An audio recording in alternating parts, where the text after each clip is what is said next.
బాలసుబ్రహ్మణ్యం పెడదామనగానే మనం లొల్లి చాలు చేసినాం. మరి పెట్టడం కరెక్టా మీరు అంటున్నారు? నేనేమంటున్నా అంటే ఇద్దరికి ఒక విషయం చెప్తా.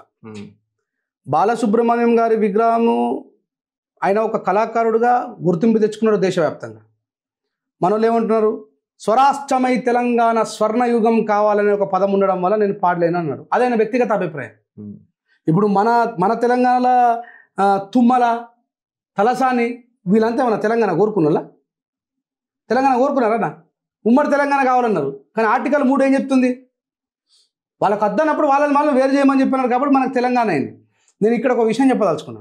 ఇప్పుడు ఆంధ్ర ప్రజలకు ఏమంటారు అంటే బాలసుబ్రహ్మణ్యం విగ్రహం పెడితే వద్దా అని చెప్పి వాళ్ళు అంటారు. ఒక బాలసుబ్రహ్మణ్యం గారి విగ్రహం పెట్టడం కోసమే మీకు ఇన్ని అడ్డొస్తున్నాయి కదా తెలంగాణలో మాట్లాడుతుంటే. ఇప్పుడు వీళ్ళది కూడా ఆత్మాభిమానం దెబ్బతిన్నట్టే కదా. ఒక పదం ఉంటే ఏమవుతుంది?